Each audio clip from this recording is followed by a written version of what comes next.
What's up, Gripsters, random YouTubers? Evan here for Grips.com.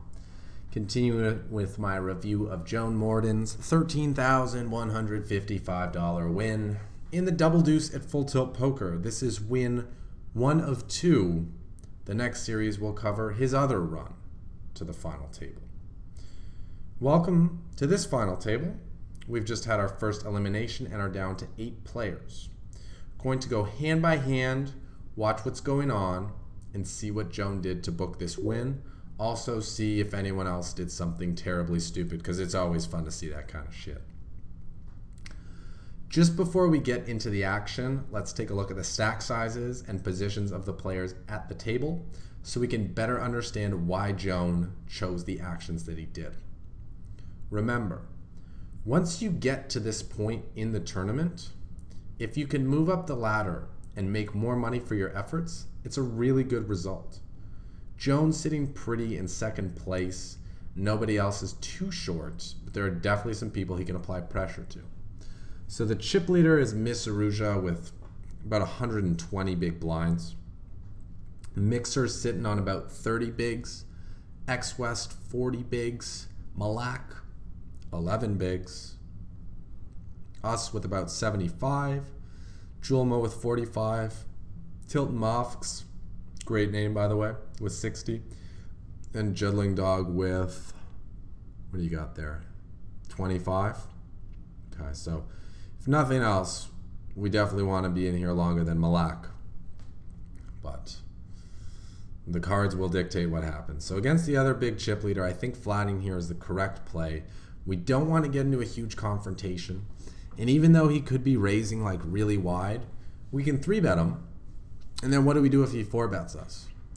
We don't know what he's 4-betting with, and we can't see his cards. So when he 4-bets us and he's like, do you want to play for everything and risk going out in second?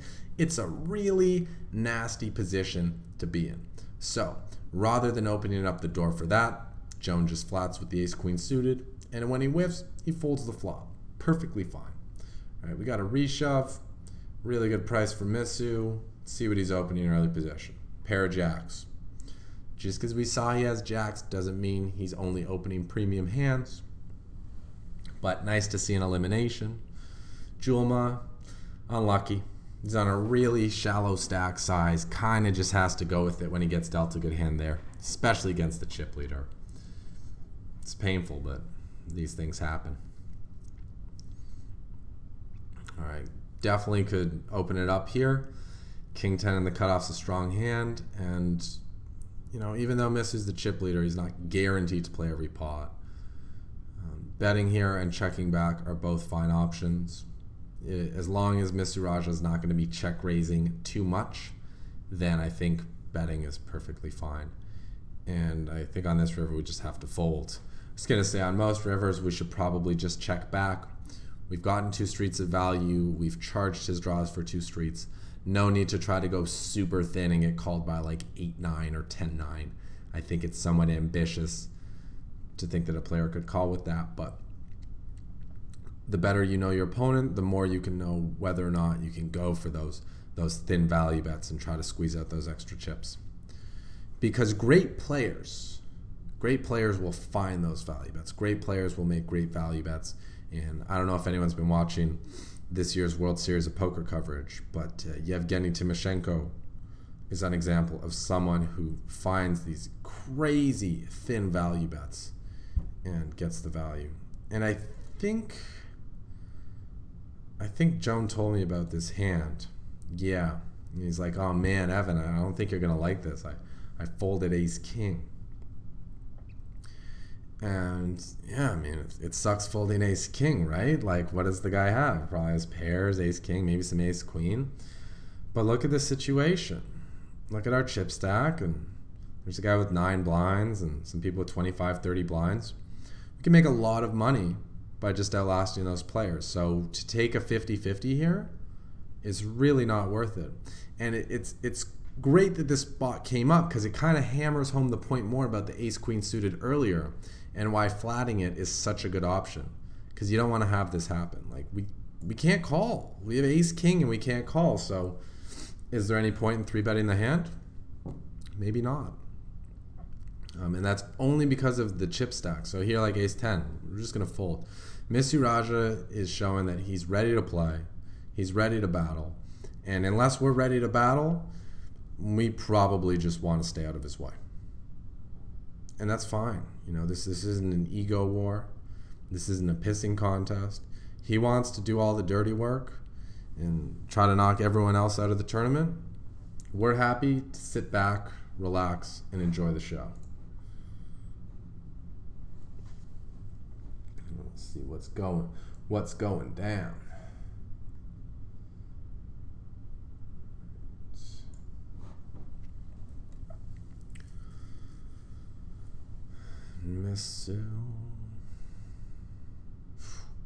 Unlucky river, bro. Wow. And just think, if Tilton had 3-bet there, he would have been in the exact same spot. I have a feeling he wouldn't have been able to fold. So well played by both sides there. You know, usually you flop 2 overs and a flush draw, you're happy to get it in.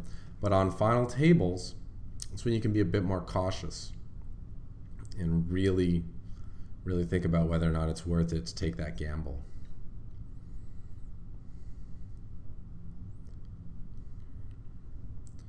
Seven players. I think I have the pay structure. Might be able to get it. Let's see.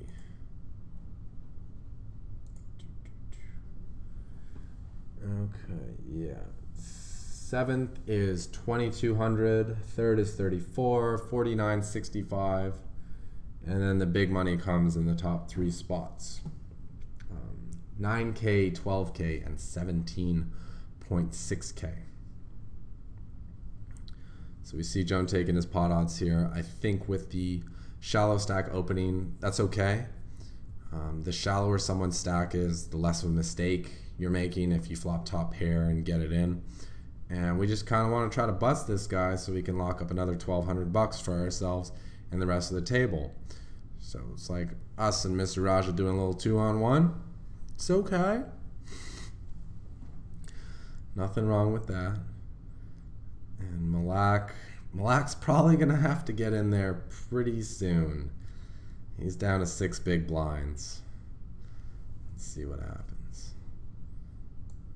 A little faster.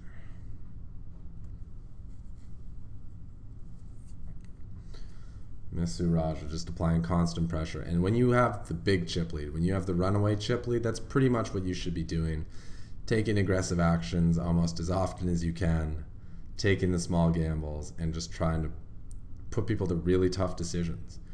Because when the ladder's in play, people want to make more money. They are not going to want to do battle without big holdings, and it is very hard to pick up big holdings. Very few and far between. You actually pick up a strong enough hand to be ready to go to war. So Mr. Raja just keep capitalizing. I think this defends fine. I'd probably prefer a 3-bet because we know that X West is raising a lot of pots, but fine with it. Both options work. You know, and folding there's an option too. We are getting a really sweet price against a wide range. But we don't necessarily have to engage that player out of position, and love to see that button raise. We're attacking the big blind who only has 15 blinds and he can't do much. It's that spot I was just talking about. Premium hands just aren't going to come around that often. So the aggressive player is going to win every pot when that's not the case, and that is going to be most of the pots.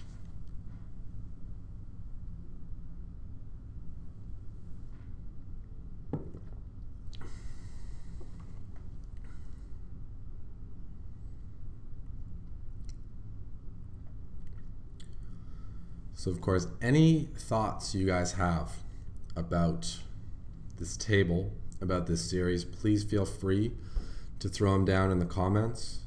If you want to talk about strategies different stacks should be using and different players should be using, go ahead. Get in a discussion about absolutely anything you want in the comments. Only restricted topics, please stay away from religion. It's a pretty touchy subject and I don't want to get too much bad blood going in the comments section. We had a little issue with that on Facebook. Religious beliefs, keep that between you and yourself and your friends. Keep it to poker discussion here on the YouTube channel, please. So we got another elimination, now guaranteed 3,400. And we're going to do some six-handed play now. And the more short-handed we get, the more we can open our range up, the more moves we can put into play.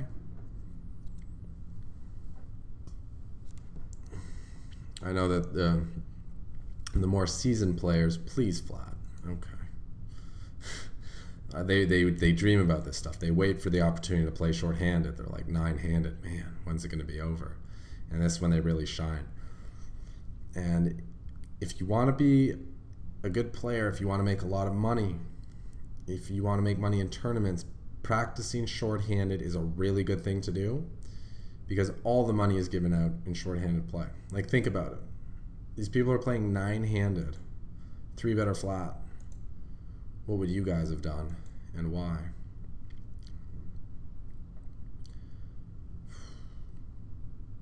From a 30 blind opening, I think I would 3-bet with the queens, but I can see merits for flatting. But yeah, people have been playing nine-handed for like 6 hours, 8 hours, and now when they're playing for all the money, they have to play six-handed, five-handed, four-handed, three-handed. Pretty big advantage to be comfortable in that situation against people who are not. Fold. And X West showing the power of the 3-bet and C-bet. Jodling, starting to get short again. And a couple of short stacks in the mix now. Mixer and jodling both. Wow. Missu really putting the pressure on here. Let's look at this hand one more time. We have an open and a call, C-bet and a raise. Missu's down with that raise. Leads the turn large so that he can shove the river. Or no, so he can bet big on the river.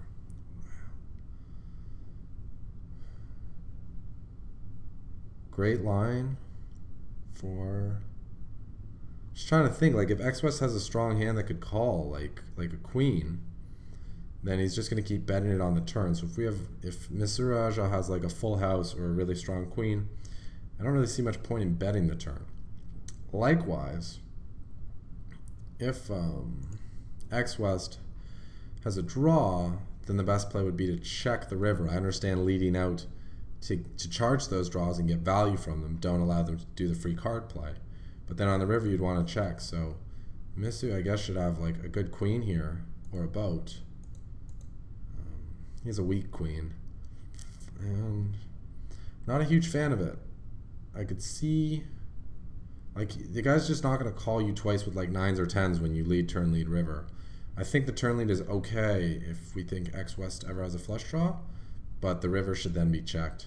And if you're going to bet the river, you just like have to fold to the raise, because you're never, ever, ever good there. So nice super cooler for X West. And I guess we see Mr. Raja just didn't know how to slow down, which is going to be fairly common for someone who's running over the table, catching a good run of cards, and just has all the chips. Why would they want to slow down? It's working, so they might as well just keep going with it.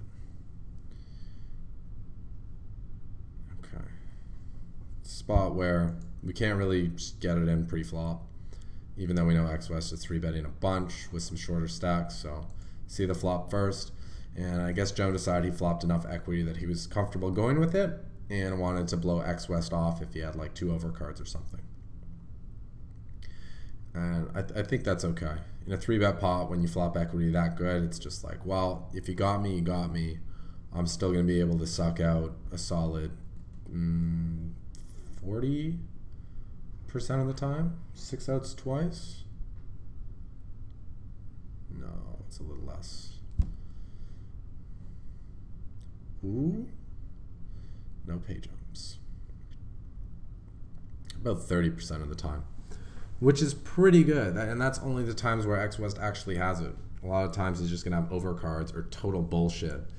Because we saw he's been 3-betting a lot. So that pot's pretty big, worth taking down, definitely helps our stack. Keeps us chilling. And we've now dropped to the middle of the field. We're in 4th out of 6. But that's nothing to get worried about. The fact is we have almost 50 big blinds, which is a ton of play. And whenever you have a comfortable stack, I mean, it doesn't matter what place you are in the field. You know, even sometimes you can be short stacked, but your position in the field dictates that like you really don't have anything to worry about.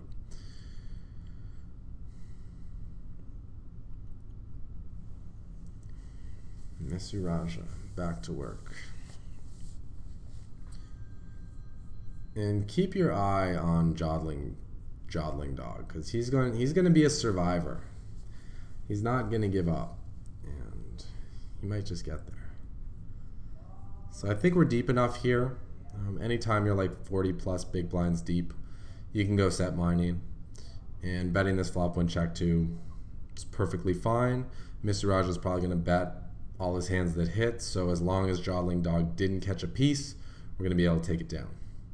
Unfortunately for us, he did catch a piece, so we went with the bet fold, but it was a very small investment for a very high chance at taking down a fine size pot.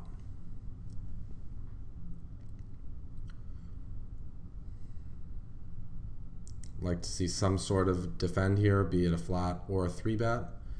And on this board, I guess we'll just try to take it to showdown. Call 1, can't call 2, hope we have the better ace high. Interesting. Joan, were you value betting or turn it into a bluff to maybe try to fold him off a hand like 3s? Please let me know in the comments, you know.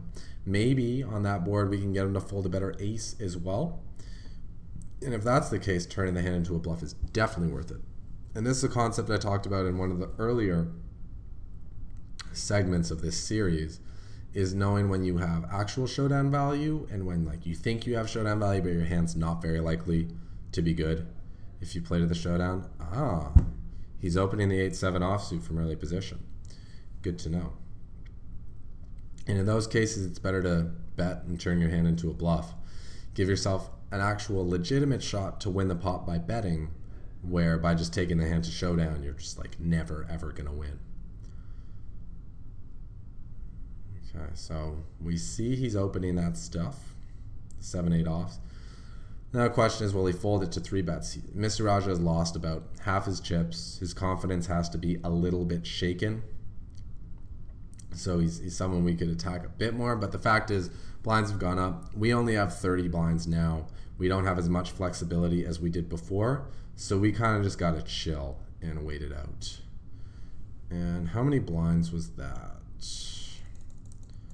Because I see ace-jack suited and I see ace-queen and it seems all fine. This guy started the hand with 20 blinds. Yeah, 3-betting with the intention of calling off with ace-jack suited. Perfectly fine there.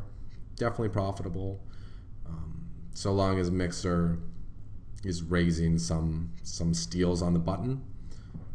You could say unlucky he ran into ace-queen, but you could also say, hey, he was lucky that he ran into a hand that was able to give him action because he just sucked out anyway and won a bigger pot.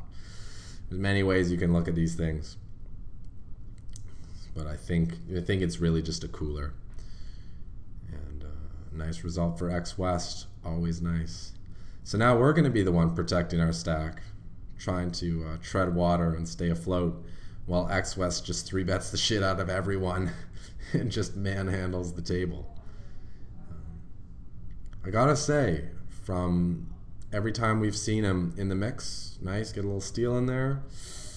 Ooh, bets for value. Now this is an awkward spot. Nice. Get him off his floats, his overcards. I was thinking check call because we have the 7 and it's like decent showdown value, but then again, we're giving the guy a chance to realize his equity, and I'd be putting myself in a tough position, having to potentially call 2 bets when really I just want to put in 1. So Joan showed me the way there. When you're not sure, just bet. Just bet, and maybe they'll fold, and if they don't, well, you still have 5 outs. And the hand can just be a lot easier if you bet. King 8 suited, a hand that's good enough to open, but with Misu just clowning around in the big blind, I can See why Joan said, I'm just gonna protect my stack and wait for really good hands. Got that delicate 30 big blind stack. Want to try to stay out of trouble. Open myself up to as few, wow, we get a walk. As few, negative, or as few risky propositions as possible. Because every time we just fold our hand, we guarantee that we maintain our position in the tournament, and we free roll the chance that someone might cooler someone else, and we'll make some money off that. Right. Obviously, just a good board for the pre-flop raiser there. And we see Joan folding like some suited connectors and stuff. And when you see that, you start to realize that it's not just about the cards you're dealt, it's about all the other factors. And we're at a stage of the tournament where pay jumps are really significant, really big, and just moving up them means so much that anything marginal, we just don't really want to get involved. Here's a spot where we could raise call, we could limp shove, or we could just raise bet, take it down. Depends how Tilton plays. X-West is opening a ton of pots. This is a good hand to 3-bet. Joan, interested to hear what you would have done had he 4-bet you all in. And think about it, guys. If you're X-West, whoa. Is that a 4-bet? It's not a bad spot to 4-bet the other guy all in and be like, all right, buddy, you want to go for it? So we have a 4-bet to $500,000 and a call. And he takes it down. Okay. So Misuraja really starting to mix it up. And Joan, inconsistent play. You've been protecting that stack, Why get in there now with the Jack-10 offsuit? When people are showing that, chips are flying around, people are ready to do a little bit of battle. Okay, stab, 2 stabs, nice. Take it down. Let's watch that one more time, actually. So we defend, and when he checks back, he's probably trying to show his hand down, so maybe like an ace high, maybe a mid pair, which is ready to call 1-bet, but it's rarely going to call a second one. So I really like the follow through there. If you think someone's trying to show down their hand, pot control, there's no sense in firing 1-bet. If you're going to fire a couple, or just don't fire at all. If someone's trying to show down their hand and they're a stubborn player, just let them show it down. Invest no chips and just be done with it. It's a great flop. It's a flop that is even good enough for us to check back. We can consider checking back because what turn card is bad for us? A king, okay, but we can still get there again.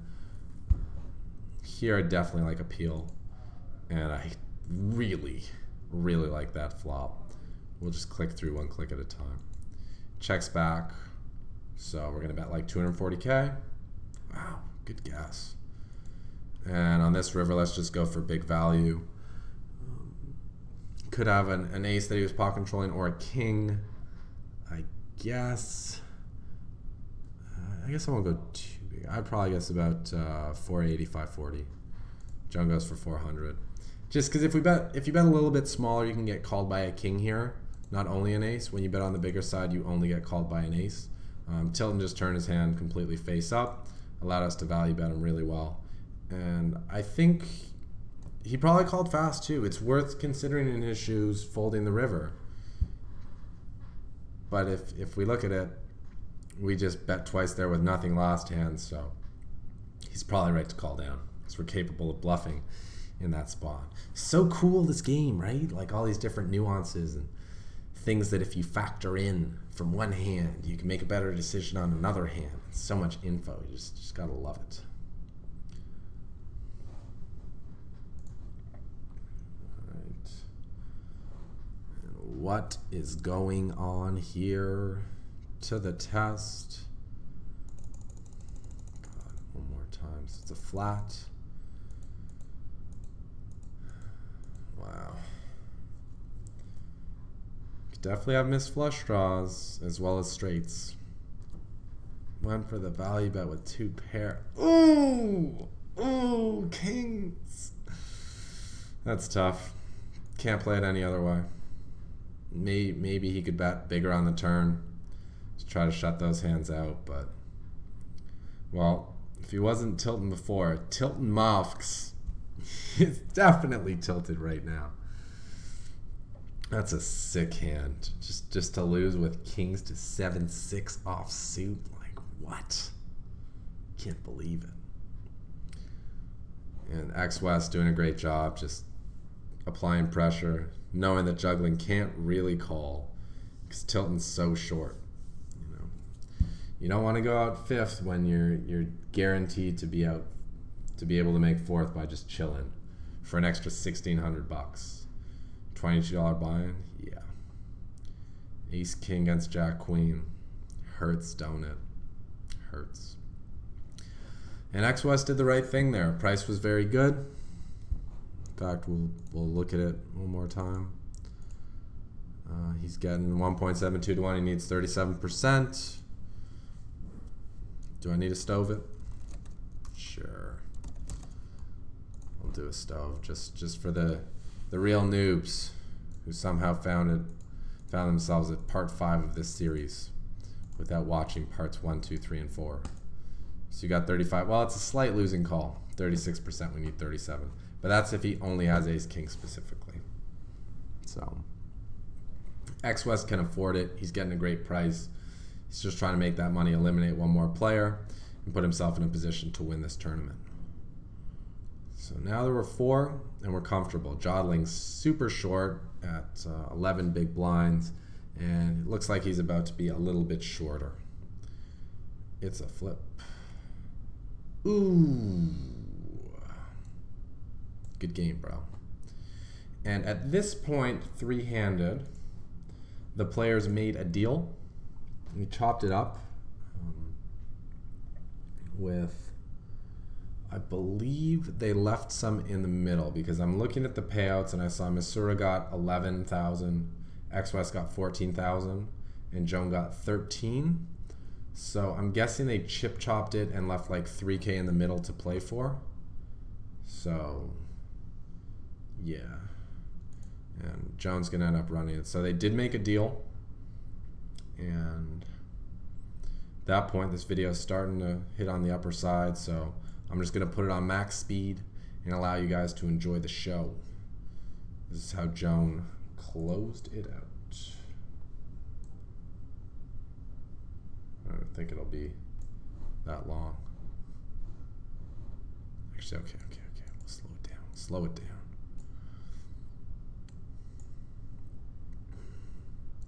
So Joan flops trips, and we're just gonna slow. He's just gonna slow play it. Whoa, clicky. What is? Oh, that's what's going on. What the hell did he have? Missouri just so out of line. Check raise. Like, nah, I got it. He's like, nah, I got it. He's like, okay, fine. All in. No idea what that's all about.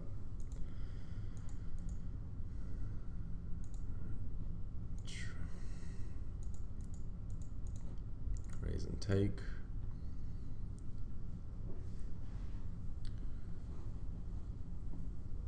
And raise and take for us.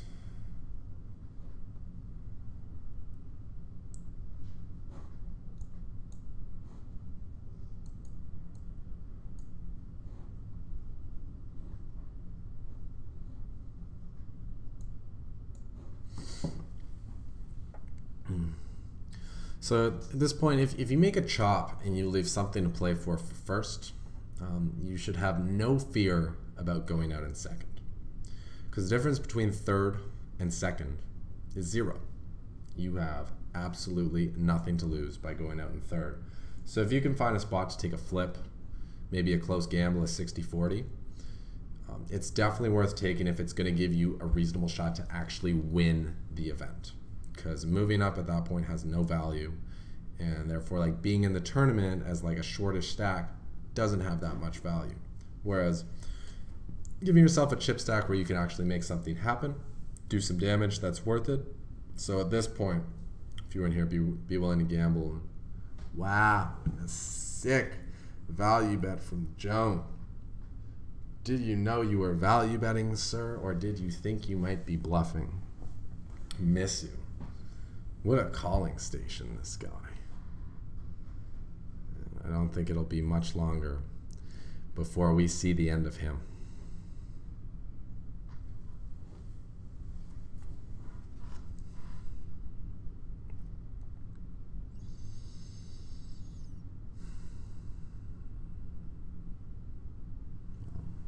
I like that John's putting the pressure on him.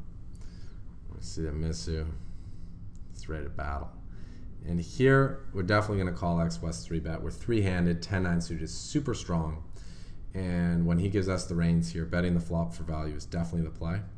And I kind of like Jones check. My thing is to just automatically bet the turn. I'm like, I have the best hand. I want to extract value. But when X-West check calls the flop, I don't think he has that many overpairs. He has a lot of ace highs or like inder pairs, things that won't be able to call a second barrel. So checking back here to feign weakness and give him an opportunity to bluff the river is a great play. Like Joan just played that perfectly. And now I'm certain that they left money to play for, because there's no way a hand would have gone down that well and been played that well. Sick check call, by the way, if they were playing for nothing. So now we're down to heads up, which is going to be about 15 hands. And yeah. Defend the kicks. Flopping top pair. This is a hand we're not going to be folding. And it looks like Joan has taken the opportunity to allow X-West to keep in as many bluffs as possible.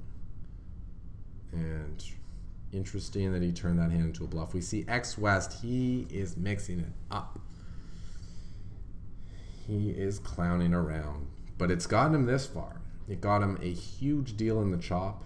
In fact, even if Joan wins this heads-up match, X-West gets the most money in the tournament. He's scoring for 14,000, which is slightly more than Joan can get if he wins. And that's, if you can play that style well, really be the guy who's mixing it up and putting people to tough decisions, that's going to be the way to win a lot of tournaments.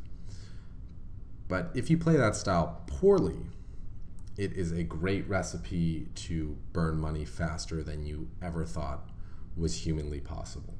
So make sure you're comfortable and you feel like you know your shit before you get too crazy. I find the easiest way to transition to eventually playing that crazy spastic blaster styles to start by playing solid, play good cards, keep it to easy decisions, many easy decisions, few tough decisions, and then once you get comfortable with all the easy decisions, start to add some medium difficulty decisions. And once you're okay with those, start to throw a few really hard ones in there, and then eventually you can be playing, I'll take as many tough spots as possible because I'm comfortable with them, I'm used to them, and that's what playing really loose is all about. But you want to ease your way up to it. It's definitely not something you want to do right out of the gate. Okay, and we got ace-king. So we 3-bet, and we flopped overs in the nut flush draw. He's putting us, he's raising us. Pretty sure we want to see 2 more cards. We don't care what he's got, so let's just get it in and slow play it. X-West calls, drawing pretty much dead. That's it. Flop for Joan. This tourney's over. And that is going to wrap up part 5. And it's going to wrap up this series. I think Joan played excellent. Reviewing this hand has been an absolute pleasure. I can't wait to review the next one. I hope you guys are looking forward to it too. And I hope you're able to learn something from this series. If you haven't already, make sure you subscribe to the channel so that you can be informed when new series are released or when anything else cool is going on here at the Grips Poker Training channel. If you've got any questions about hands, please post them in the comments. Let's get some discussion going. I'll be answering what I can, Joan will be answering, and all the community members will be answering as well. You know, getting those juices flowing is how you develop your thinking process and become better at this game. And of course, if you want to join Team Gripsed, make your way on over to grips.com and sign up. It's free and you will get tons of cool stuff.